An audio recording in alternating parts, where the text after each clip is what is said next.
Thank you to all my channel members, including my fan appreciation level members and my contributor level members, for helping support the YouTube channel.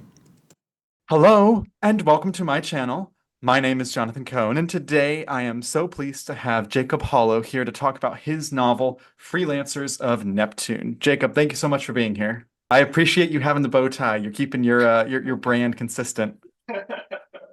Yeah, So, it's actually the bow tie started. If you don't mind me just taking a segue yeah, before we yeah. get into the book, my wife and I we went to Dragon Con one year and we cosplayed as different doctors from Doctor Who, and so that was actually the first time that I wore a bow tie was for that costume, and I really liked it, and so. One of the things is that I spent a lot of time in industrial settings, but at the same time, I sort of like dressing up a bit. And so like a long tie, if you think about like leaning over like a piece of machinery, it's like, no, no, Mm-hmm. no, no, no. But a bow tie is just perfectly fine with that. Yeah. So that Christmas rolls around and the family asked me, what do you want? I said, bow ties. And they're like, are you serious? I'm like, absolutely. Mm. So, so that's how the bow tie got started. Well, it's good. It's on brand. You've created that brand that like it's recognizable at conventions. When we see you, we know it's the bow tie. So my first question for you is about the pitch for this book. This is a Freelancers of Neptune. It's a science fiction book. It's the proposed first book of a series called the Soul Blazer series. So I wanted to know what your quick little pitch, if you were just trying to tell someone real quickly what the book's about. So I'll give you the pitch that I used with Tony Weisskopf that led her Mm-hmm. to buy the book from me, or the project anyway, is Firefly meets Ringworld. Okay. So the idea is a scrappy crew on a rundown ship having adventures in a solar system that is, while it's ours, it is also very unfamiliar in many ways because it's been changed by large scale technological feats. Yeah, the two things of Ringworld and Firefly absolutely fits this book to a T. So I can totally see how you got there. Which is also interesting because those are not exactly the same style stories, No, no, no. There. but I see the pitch for both of them. The world building kind of goes with some of the Ringworld stuff, and then the characters and the plot seems a little bit more similar to the to Firefly. Your main character is he's kind of that that kind of roguish. He's not a bad guy, but he's very much in it for the money, and he has all these jobs that he's doing at the beginning of the book. And one of the jobs he takes is to look for this kind of religious artifact. And I wanted to know where the world building for the kind of religious artifacts came from in this world.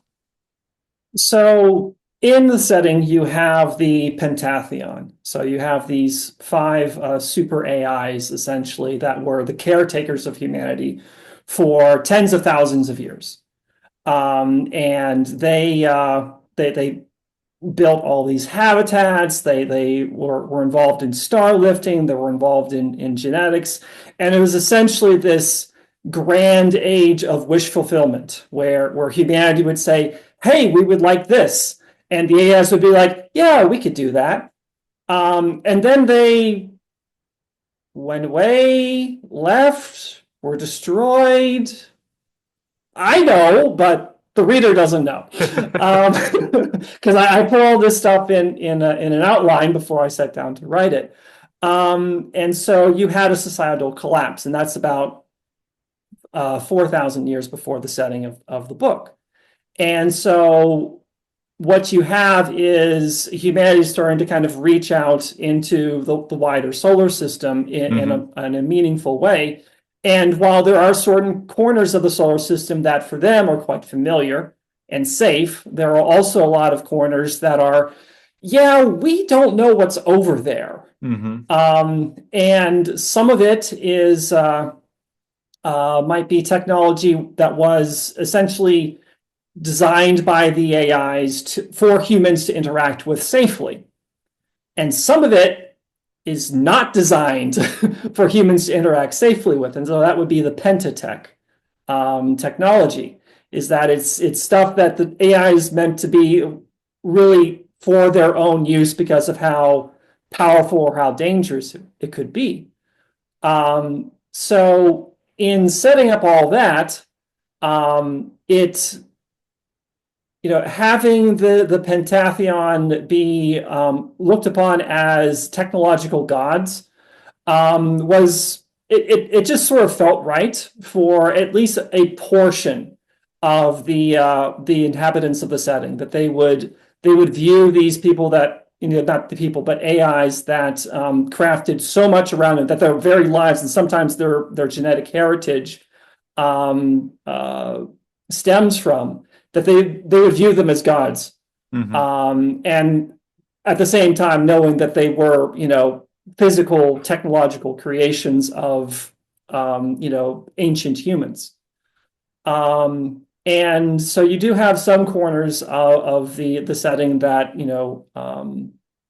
that worship them, and some corners that are a little bit more.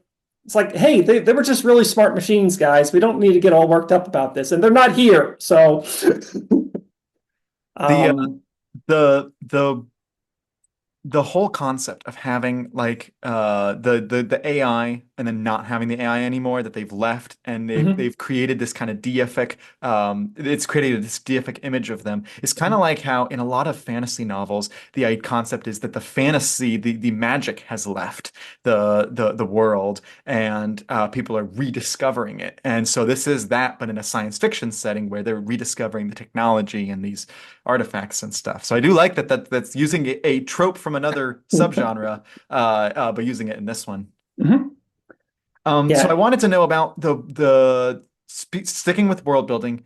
There were a ton of interesting alien species, particularly with and it's we can't not talk about it, is the cat girl, Vasani, who's on the cover, who's very very eye-catching. You can't Mhm. miss it. How did you come up with her species and stuff? Because she's not. I'll say this: she's not the only member of her species we meet, and they are very interesting. So how did you come up with that species? So the idea behind the different races is essentially a sort of branching of your core baseline humanity over the essentially like the golden age, the age of Hmm. communion.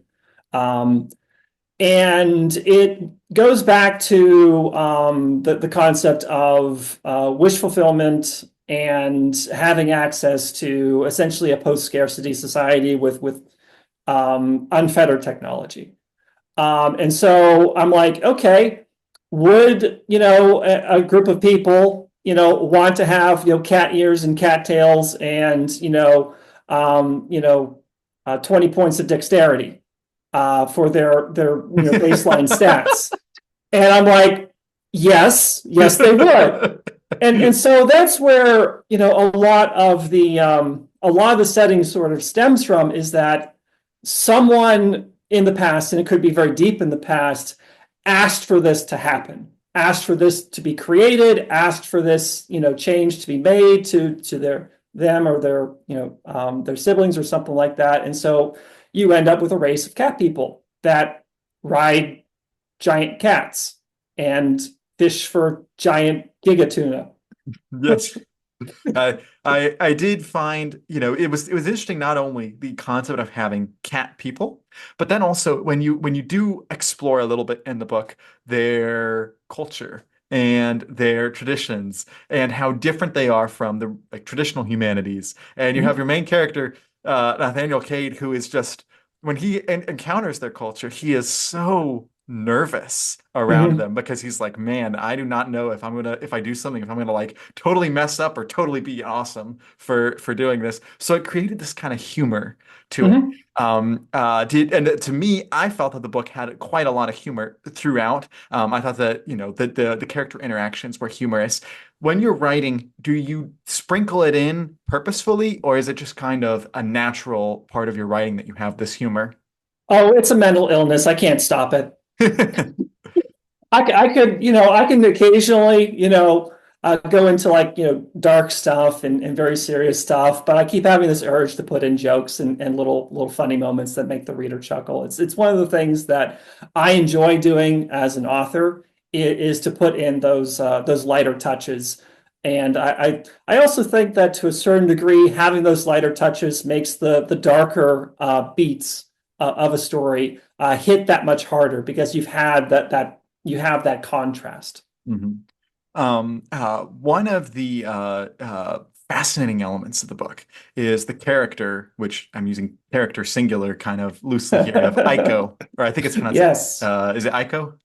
I believe so. Yes. Okay. So with that character, it's like one character who is able to use multiple bodies Mhm. and is able to kind of inhabit and so they use new numbers to refer to like the hierarchy and which one was created first and stuff like Right. that. And I thought that was so cool because Aiko that's just not something you always see. You see like droids or Mhm. something robotic. You don't see something that's an actual like um more sentient being type thing that can do Mhm. that. How did you come up with the character of Aiko? So I was playing around with different sort of post-humanist concepts, and in the setting you have the Neptunians, the Saturnians, and the Jovians as the Hmm. kind of three primary superpowers in the setting, and the Jovians are essentially the setting's bullies. Yep. They're they're the big, the big powerhouse and whatnot. So going along that line, the Neptunians are meant to be sort of the familiar Hmm. to the reader. Obviously, it's a science fiction setting, but they are more or less primarily baseline humans. They're, the environment that they originate from, even though it's an orbital ring, its environment is fairly Earth-like. They're culturally they're supposed to be things that are familiar to the reader. So it's the Neptunians are supposed to be like a comfort zone for the Hmm. reader. And then we take a step away from that. You have the Saturnians, and okay, you've got these cyborgs, and you have the Church of the Pentathlon, and you have the order that the clerical order that Rufus is a part of. Hmm. You have various divergent humans. So you have like some humans that have wings. They have different skin tones and eye colors and on and on and on. Cat people, Hmm. amongst that. And there are a few others that are hinted at, just sort of like name dropped as the novel goes on. And then you have the Jovians. And the Jovians are just sort of weird. Hmm. Yep. They're the most alien of the bunch in that you'll have one kind of mental image. In this setting, is called a persona, but that persona can inhabit multiple bodies, and they have different experiences, and then they kind of re-upload those experiences and combine them, and then they download them back into the bodies again. And you sort of have this cycle where they're going out into separate bodies, having separate experiences, but then sort of knitting the disparate personalities back together. And so you have these essentially copy clans that are made up of primarily the same base personality. And that's weird. Hmm. That's Yep. difficult, generally speaking. It's not something that most people can relate to. Hmm. Uh, which is one of the reasons why, they're the bullies, is that they're the hardest faction to kind of understand and relate to. But I also wanted to have on the crew, representatives from each of those, and so you end up with, you know, some characters are Neptunian, some Saturnian, then you have Ico characters as the Jovians on the crew. Yeah, yeah. Um, And I thought putting together the crew was interesting because, going into the book, I only really knew who two of the characters were because of the cover. And so I was like, all right, so we got those two, and who else is going to be here? And with the pitch of it being like Firefly, I was like, I think there's going to be a full crew. And you do get five. You get Nathan the human, the main character. You have Vasani, the cat girl. You have Aiko the Jovian, and then you also have Rufus and Joshua. And those were also just two, Rufus being the religious guy who's also had a interesting past with Nathan. And then you have Joshua, who is like the really knowledgeable person about what we're going after. When you were building the crew, how did you work to balance their personalities so you didn't have too much of one thing? How did you figure out what amount of each to include? So each of the characters, from a design perspective, has certain roles in terms of moving the narrative forward, and also certain roles in terms of their character interplay within the main cast. So Nathan is, he's, the leader. He's the I'm hesitant to start keep dropping like D&D references, but he's Go ahead. he has the most balanced stats of, he's the most well-rounded build. Yes. And he's got a lot of perks in, and skill points in leadership stuff. Hmm. He is very much a reluctant hero. Hmm. He didn't set out to do good, but he's also someone who, when there is a problem and he has the power to solve it, he will step forward to solve that problem. So he's a kind of character who, will take responsibility for a mess even if he didn't create it. Aiko is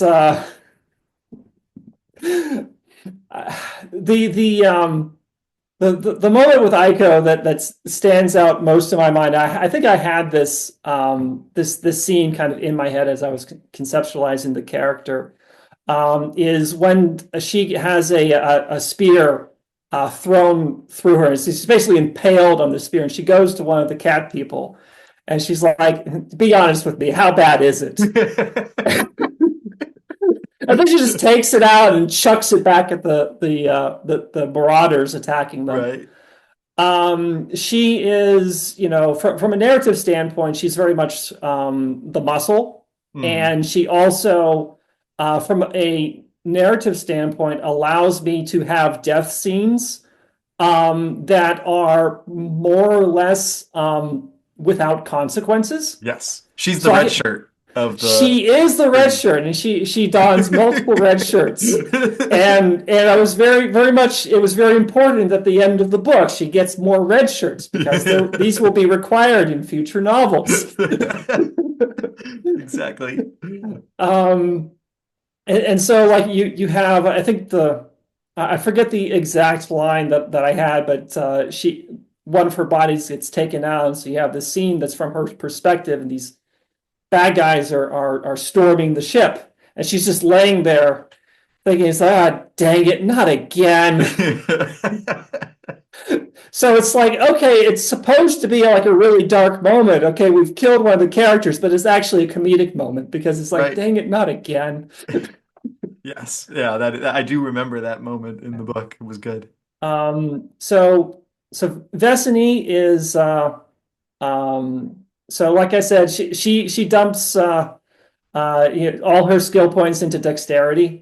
So the pilot, she's a crack shot, great reflexes. A lot of things that can be considered cat-like. Hmm. Not the piloting, but you know what I mean. Yeah. The sort of reflexes, the exaggerated reflexes, and she because she grew up in a low-tech society. There's a lot of stuff about this setting that is new to her. Hmm. So sometimes it's convenient to have a character like that who can ask questions that maybe the reader would have.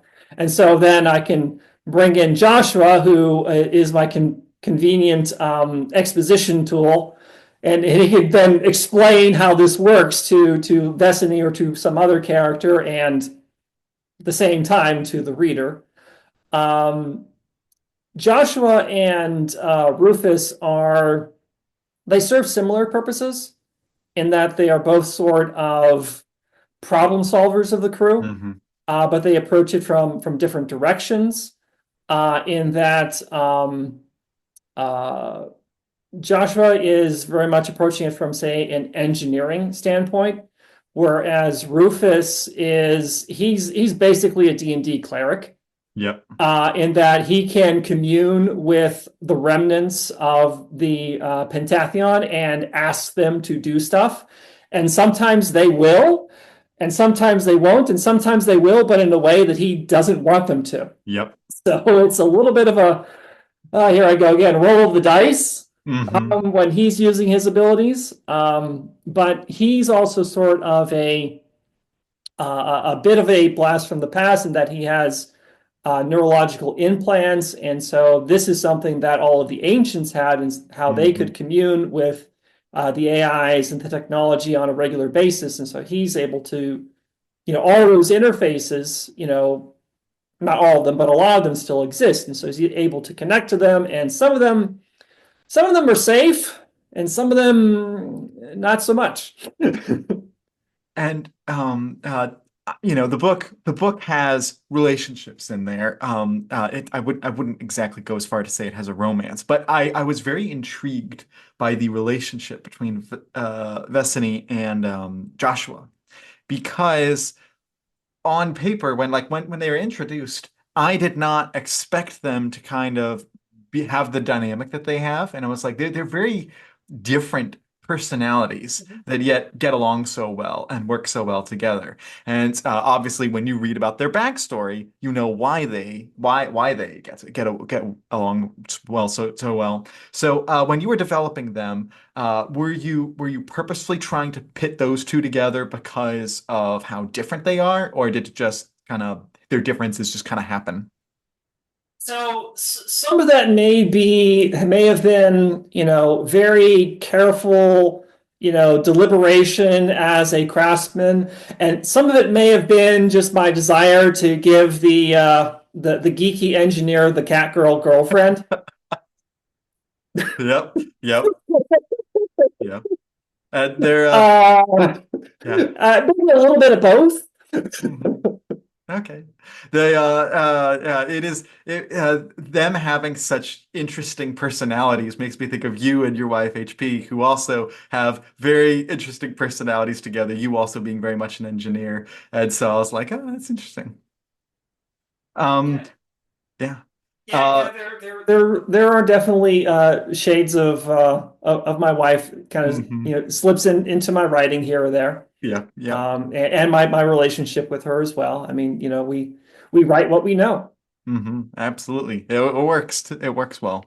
The book has quite a few action sequences, but I really appreciated that none of them felt particularly long. It felt like they lasted just the right length. So when you were writing the various action sequences, whether they were like melee or whether they were like ranged or whether they were in ships, how did you balance making it the right length of battle scenes?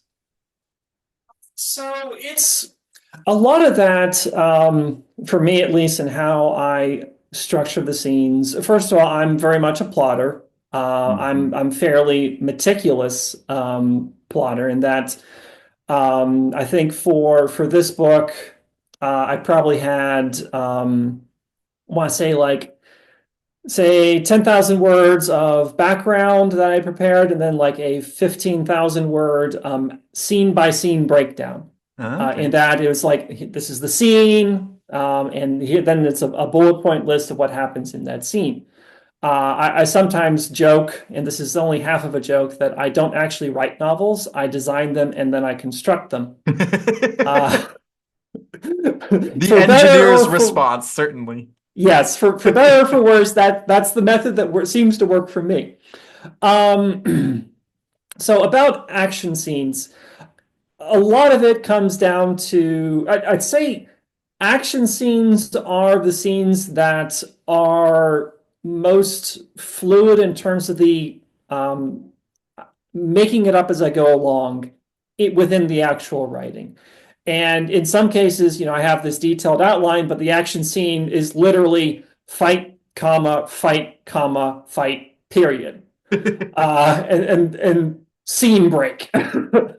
Right. And so I'm sort of discovering, working through the flow and working through the action beats, and generally trying to be very mindful of the pacing, trying to give the reader breaks from the action. So maybe a little bit of dialogue or, description or, something so that it's not just, a big blob of, explosions and gunfire and whatnot, which I mean is cool and all, but in moderation. Mhm.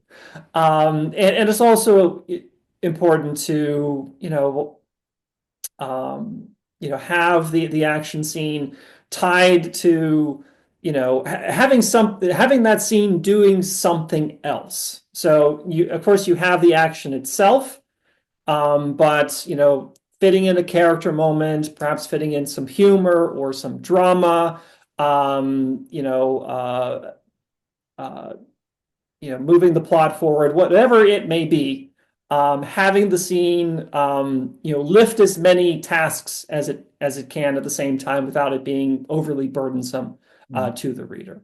So there are a lot of factors that go in, but I guess at the end of it, it's like, yeah, I just sort of feel it out, and when it feels like it's getting long, that's when I wrap it up and move to the next scene.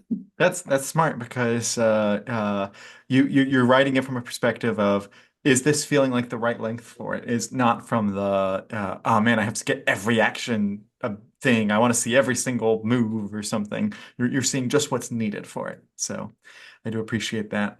Wanted to move away from this book for just a moment and to give you a chance to talk about the other series and other books and stuff that you're working on. I do know that you have written several books, either by yourself or co-authored with David Weber as part of his series. Do you want to talk about that? Sure.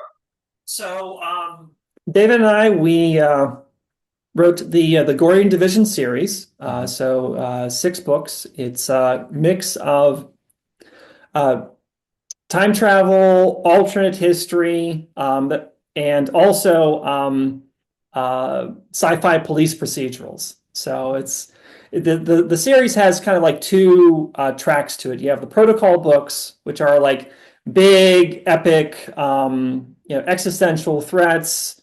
Universes can and often do get destroyed in these books. Time traveling battleships, time traveling battle stations, the works. And then you have the file books that are a much tighter focus, and might deal with, say, just a murder mystery Mhm. within this same setting. And then for the 6th book, we actually brought the two tracks together for the finale, which is the Thermopylae Protocol. Okay. And there's certainly the possibility that we could write future books in that setting. But as it stands right now, it is a complete package.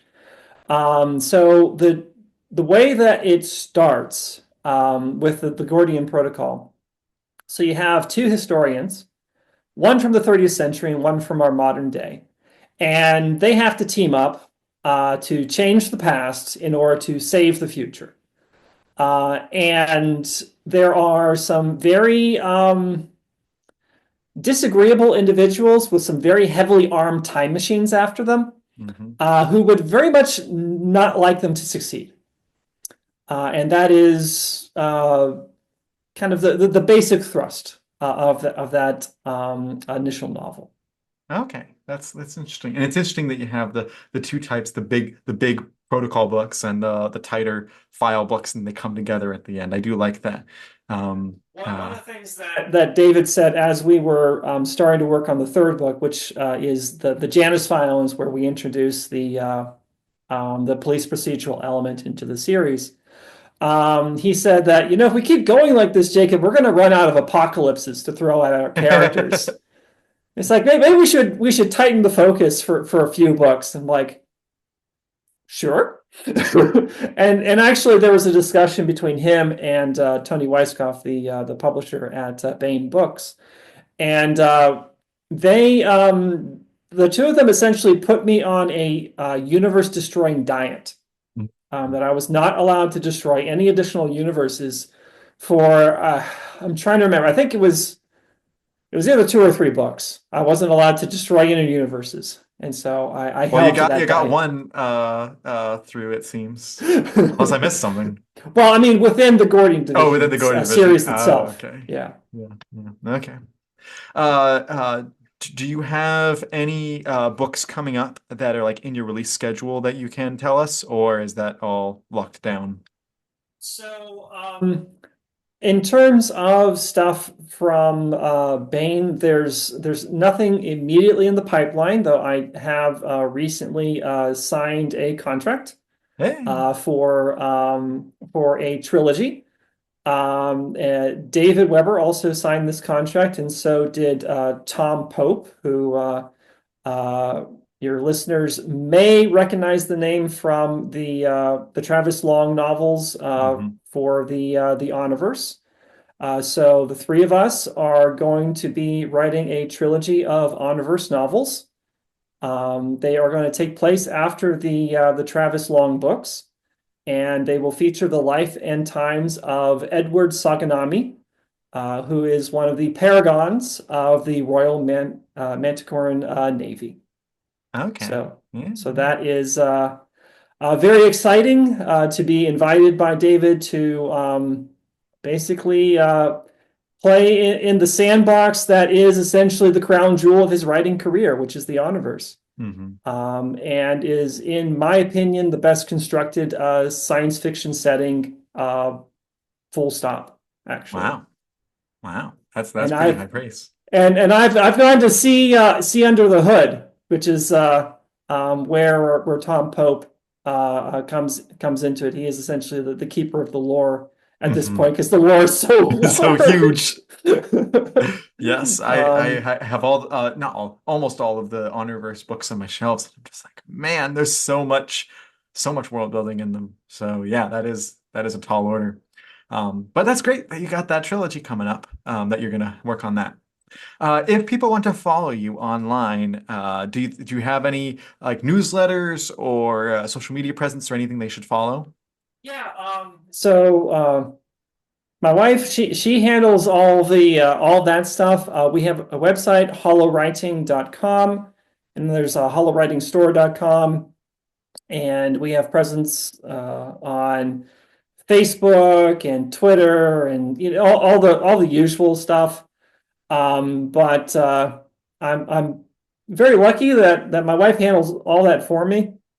But I Hmm. don't have I hardly ever have to touch social media. In fact, you probably you realized that recently because you sent Hmm. me a message on Facebook, and I found that I actually saw that message after my wife had told me that, oh, I'm trying to set up this podcast with you for with Jonathan with you. Yeah, well, hey, I'm Um, glad at least someone's managing it, and hey, that means you yes, can focus on other things with that, so that's also good. Well, thank you so much for coming on the channel, and until next time, I'm Jonathan, and thank you for watching.